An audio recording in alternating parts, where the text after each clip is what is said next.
Bienvenue à cette édition de l'Essentiel qui vous présente les faits saillants de la semaine politique à Ottawa.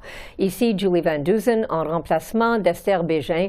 Les troupes de Pierre Poilievre ont profité de leur journée de l'opposition jeudi à la Chambre des communes pour déposer une motion pour mettre fin au programme de distribution contrôlée d'opiacés aux toxicomanes, mis en place par les libéraux et le gouvernement de la Colombie-Britannique. Les conservateurs soutiennent que cette politique a causé la mort de toxicomanes et ils souhaitent qu'Ottawa investisse uniquement en prévention. C'était mon premier sujet d'analyse avec les journalistes Joël Denis Bellavance, Catherine Lévesque et Yves Malo. Bonsoir à vous trois. Bonsoir. Bon, on commence avec cette affaire avec les opioïdes. C'est un grand débat aujourd'hui dans la Chambre des communes. Monsieur Poilievre dit que c'est les libéraux qui sont responsables de la mort des toxicomanes à cause de leurs mesures à fournir des drogues. Et s'il devient premier ministre, il dit qu'il va tout arrêter ça. Il va remplacer ces mesures avec des programmes de traitement. Les libéraux, de leur part, ils disent que leur programme a sauvé 46 000 vies. C'est ça que le ministre a dit dans la Chambre des communes. Alors, Catherine, est-ce que c'est un débat factuel ou idéologique? Qu'est-ce qui se passe? C'est les deux, parce que vraiment, on prend des statistiques, puis là, les conservateurs, en ce moment, tordent les statistiques carrément. Mais je dirais même les libéraux, bon, ils ont donné le chiffre de 46 000 vies sauvées, en fait, de personnes qui ne sont pas mortes d'une overdose, mais ça, c'est pour un autre programme. Donc, bref, on n'a pas beaucoup de faits sur lesquels s'appuyer. Dans le fond, c'est pour les sites de surveillance, finalement, de supervision.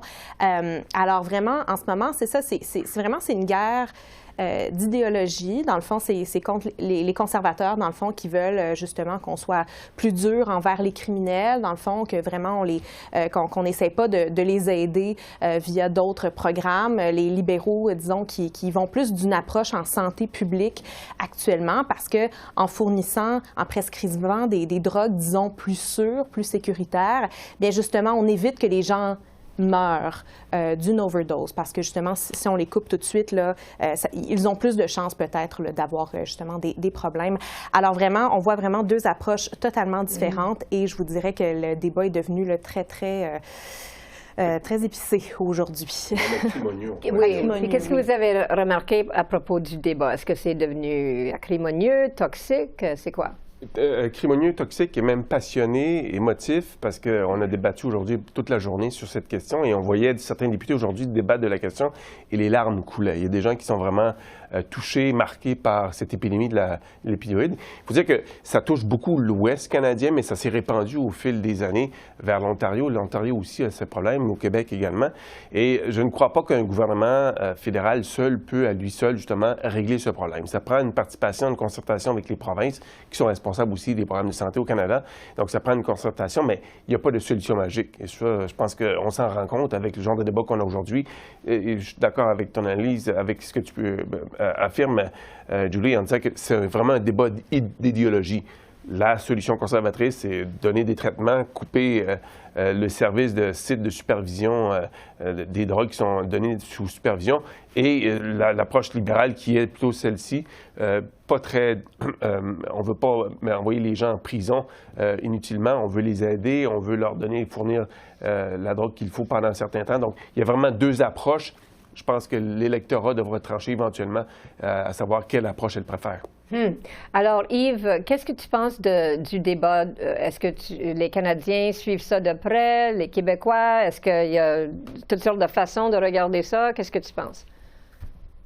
Ben, je crois que fort heureusement pour les conservateurs, les gens n'écoutent pas tant que ça la période de questions, l'écoutent peu en fait, et c'est tant mieux parce que j'ai l'impression que Pierre Poilievre, à la période de questions, il parle pas aux Canadiens en général, mais il parle davantage à sa base. Et il est archi-démagogique quand il parle à sa base. Vous savez, ce dossier-là de la crise des opioïdes, il a été démontré qu'un approvisionnement sûr peut permettre de sauver des vies parce que ça se fait dans des meilleures conditions et on offre de l'aide aux personnes qui sont en difficulté. Alors, M. Poilievre est dans la démagogie la plus absolue et il a compris que Mme Bennett, par exemple, pouvait être une personne qui avait la mèche courte aussi, alors il en profite aussi pour la picosser un peu et faire en sorte que sa base est absolument ravie de la façon dont ce débat évolue, mais je ne suis pas certain que c'est pour le bien public que tout ça se passe comme ça. Parce qu'on a vu cette semaine, c'était vraiment rempli d'insultes. M. Poilievre a dit que Mme Bennett et les libéraux sont responsables pour tuer des personnes.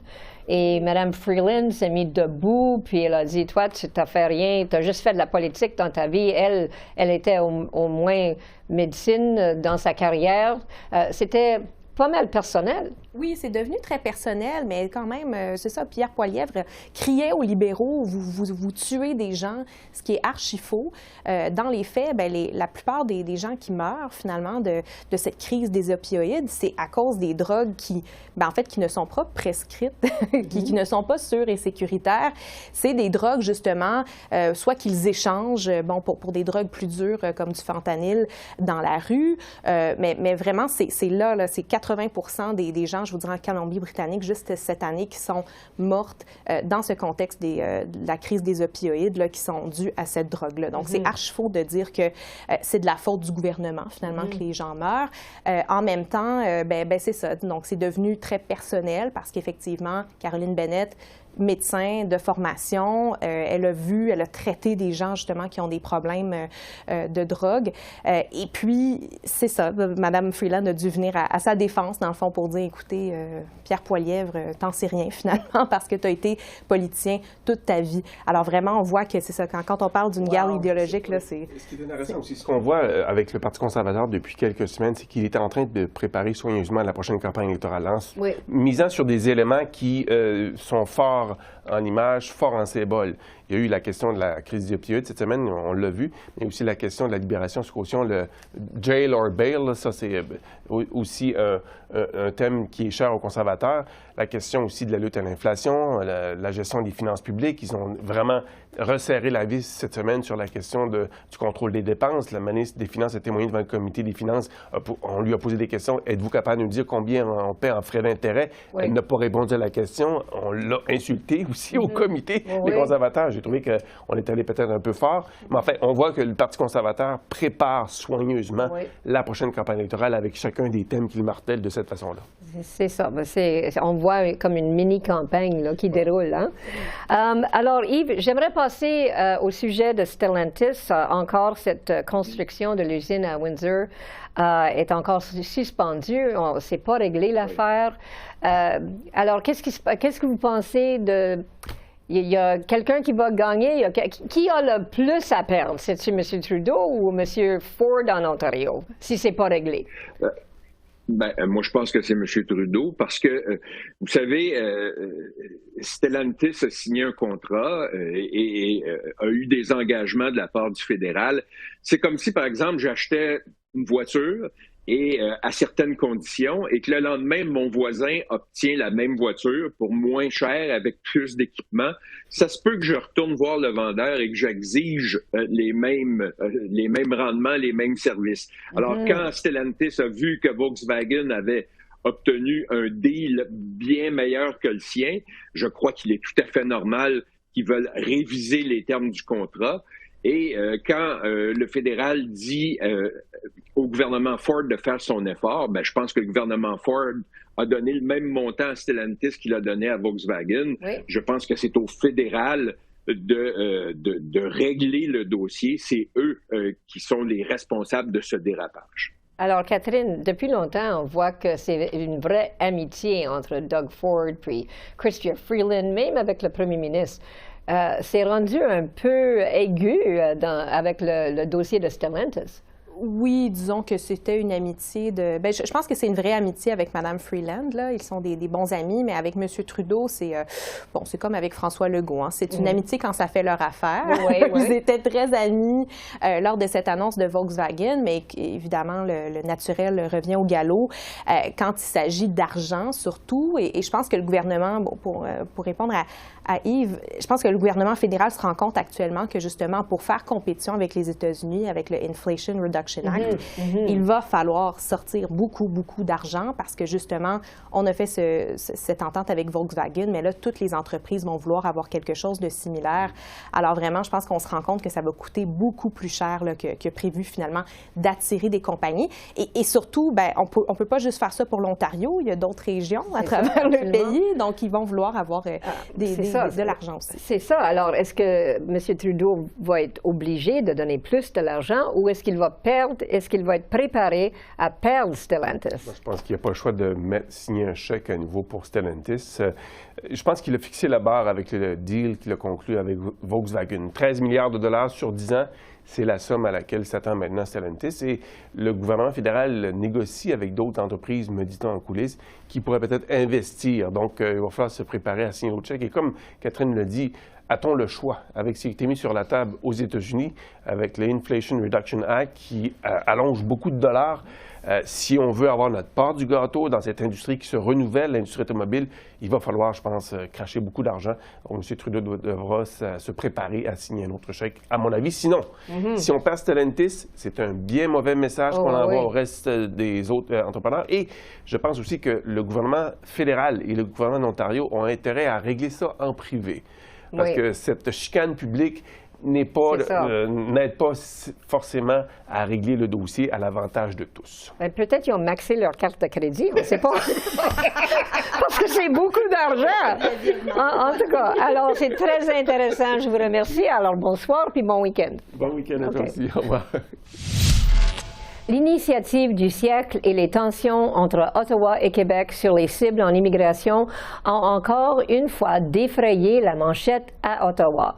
Lundi, les libéraux et le NPD ont voté contre une motion du Bloc québécois appuyée par les conservateurs qui demandaient à Ottawa de ne pas s'inspirer de ce plan pour établir les seuils d'immigration à venir. J'ai fait le point avec le ministre de l'Immigration, Sean Fraser. Bonsoir, M. Fraser. J'aimerais commencer notre entrevue avec cette proposition par un groupe de pression, l'initiative du siècle, d'atteindre 100 millions de Canadiens en 2100. Cette proposition, M. Fraser, a causé beaucoup de controverses. Le Bloc québécois en a fait son cheval de bataille. Mélanie Joly dit que le Bloc veut faire peur au monde. Mais votre cible pour 2025, c'est d'avoir 500 000 immigrants. C'est bel et bien la même que celle de l'initiative du siècle. Alors, ma question, c'est, est-ce que votre gouvernement aurait dû clarifier la question plus tôt pour calmer le jeu? Merci pour l'opportunité pour avoir une conversation aujourd'hui. Et juste de commencer, permettez-moi d'être très clair. L'initiative du siècle n'est pas la politique du gouvernement fédéral. C'est moi qui fais la signature sur la ligne pointillée pour le plan d'immigration pour Canada. Et le plan pour Canada incluant juste pour un plan pour les prochains 3 ans. Le nombre de nouveaux arrivants, c'est très important d'accueillir plus de personnes maintenant pour soutenir notre économie. C'est très important de comprendre la situation maintenant. Avec les pénuries de main-d'œuvre, nous avons besoin d'accueillir de nouveaux arrivants avec les compétences essentielles. Et pour le long terme, c'est important aussi pour comprendre les situations démographiques partout notre pays. Avec la population plus âgée, c'est essentiel pour accueillir les personnes parce que il y a 50 ans, il y a 7 travailleurs pour chaque personne retraite. Aujourd'hui, le nombre est juste 3. C'est important pour accueillir de nouveaux arrivants avec les compétences essentielles pour notre économie et pour faire croître nos communautés pour lutter les défis démographiques en même temps. Alors, je comprends bien ce que vous dites, Monsieur Fraser, mais votre cible pour 2025, comme j'ai dit, 500 000 immigrants, c'est le même cible que l'initiative du siècle. Alors, est-ce que c'est curieux? Où avez-vous pris ce numéro? Pourquoi 500 000 et pas 600 000 ou 700 000? Comment ça se fait que vous avez choisi 500 000 comme votre but? Maintenant, ce n'est pas le même nombre pour l'initiative du siècle, c'est un différent nombre. Et en fait, il y a maintenant le nombre plus grand cette année, mais dans l'avenir, le nombre pour le gouvernement fédéral changeait pour réfléchir à la situation dans notre économie. Alors, c'est possible, si la pénurie de main-d'œuvre a disparu dans l'avenir, les objectifs est différents. Mais c'est très important de comprendre le processus pour moi d'arriver à le vrai nombre dans le plan de niveau d'immigration. Il y a plus de 3000 personnes ou organisations qui participaient dans le processus. Et j'ai entendu l'importance d'augmenter le nombre de nouveaux arrivants pour faire croître notre économie et pour lutter les défis démographiques aussi. C'est très important, au même temps, de protéger les poids démographiques des francophones partout dans notre pays pour assurer la pérennité pour les communautés francophones en situation minoritaire. C'est très important pour continuer d'accueillir des personnes. C'est un avantage plus grand pour l'économie du Canada et je vais continuer d'accueillir des personnes qui ont les compétences pour faire croître l'économie du Canada. Alors, je ne suis pas exactement certaine où est-ce que tu as pris ce numéro 500 000 par année, mais en tout cas, vous savez bien que le Québec s'inquiète de ce montant d'immigrants. Le Québec, comme vous avez mentionné, on sait qu'il y a des inquiétudes à propos de le plan linguistique, culturel, économique et démographique. Comment ce montant d'immigrants vont impacter leur province? Est-ce que vous comprenez leur inquiétude? Quand j'ai des conversations avec des Québécois, avec la communauté dehors Québec en situation minoritaire qui parlent français, je comprends l'inquiétude, mais dans ma expérience, l'inquiétude, ce n'est pas juste le nombre de nouveaux arrivants. L'inquiétude arrive parce qu'il y a beaucoup de peur pour l'habilité pour les personnes qui parlent français de vivre leur vie en français. Mm-hmm. C'est essentiel pour le Canada de protéger l'habilité pour des personnes, pour des francophones, de vivre leur vie en français. Mais juste dans l'année dernière, c'est la première fois que notre gouvernement atteint la cible d'accueillir 4,4% des personnes qui arrivaient hors Québec qui parlent français. C'est possible d'augmenter le nombre de nouveaux arrivants et protéger les langues françaises et les poids démographiques des francophones au même temps.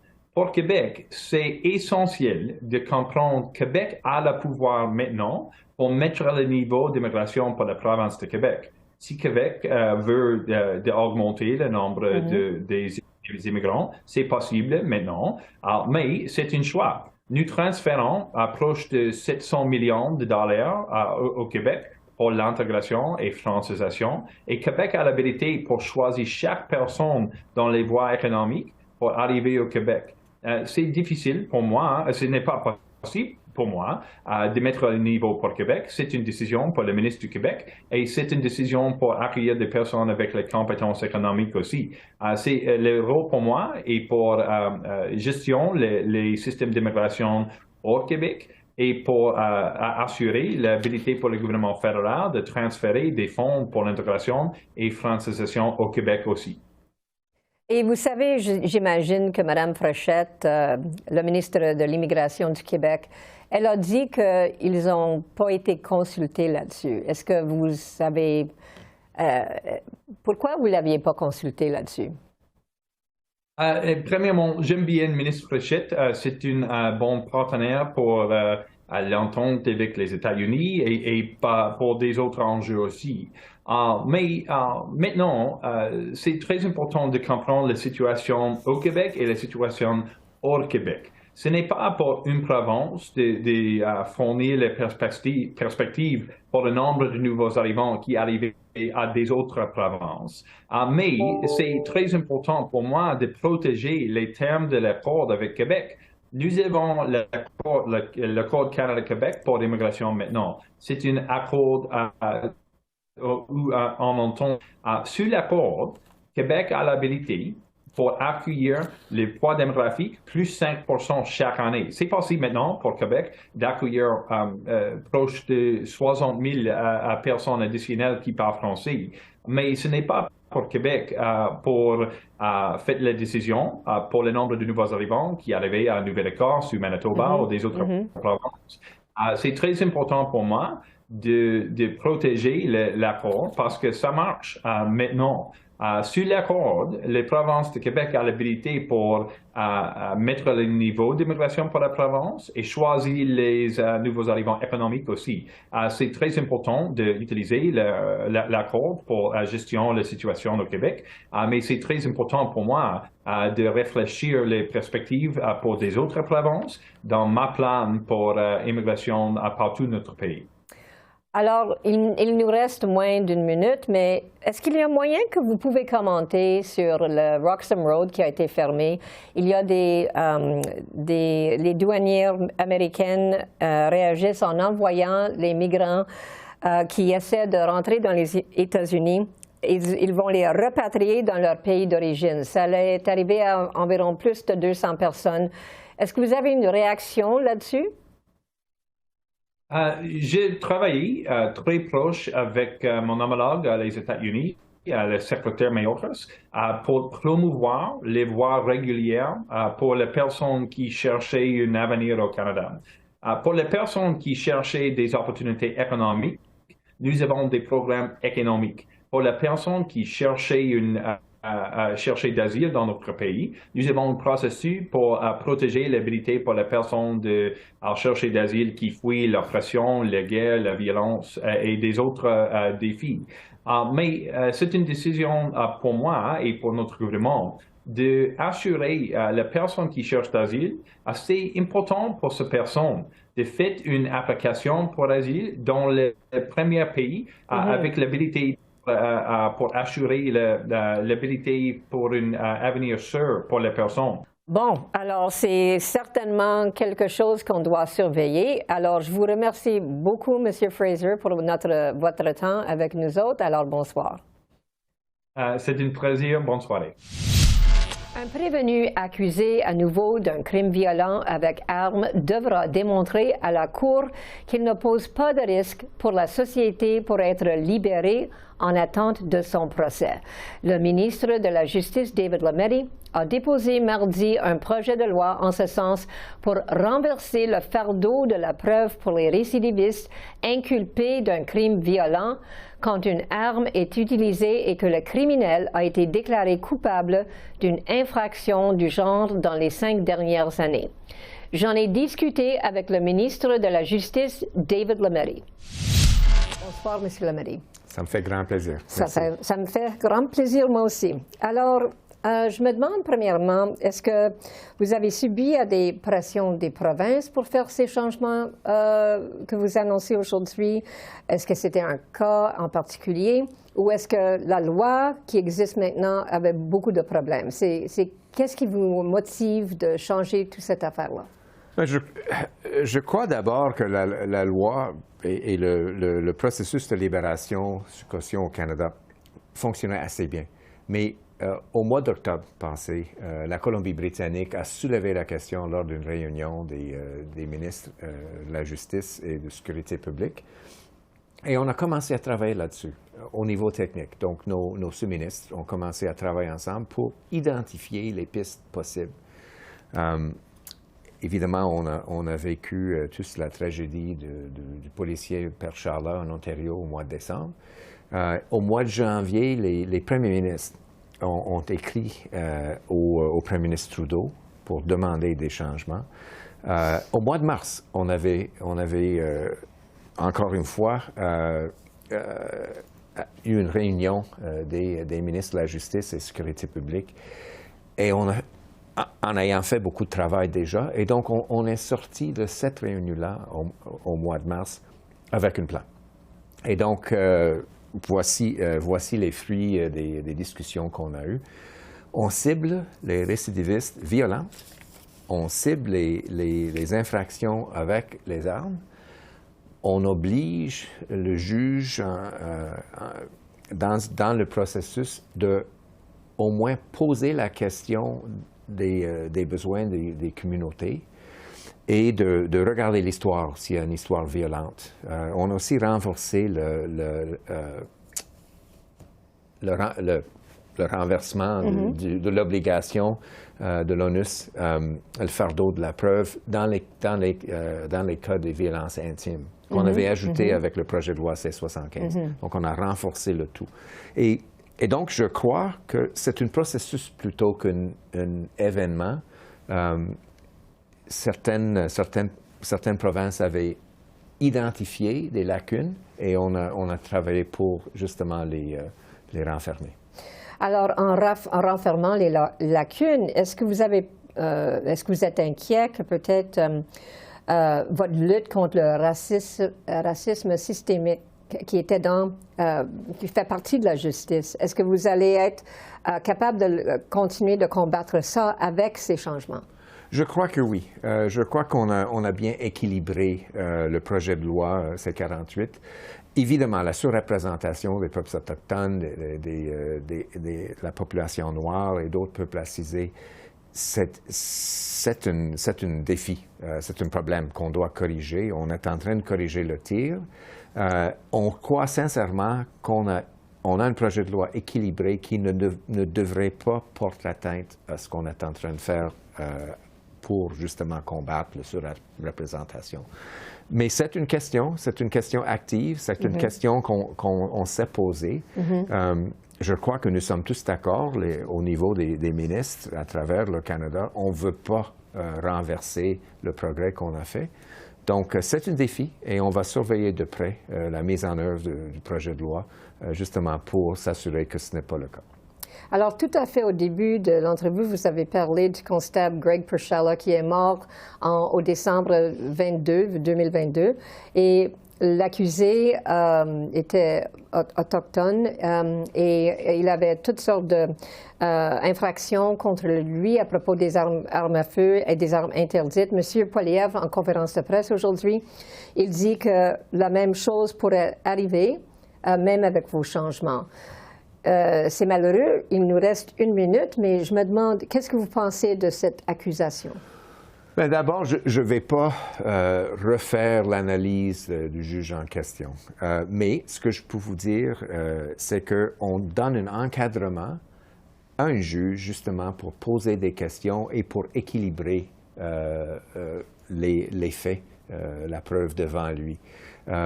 Et je crois qu'on a un processus plus clair, qu'on envoie un signal très clair que les personnes, les récidivistes violentes, ne devraient pas être libérées sous caution.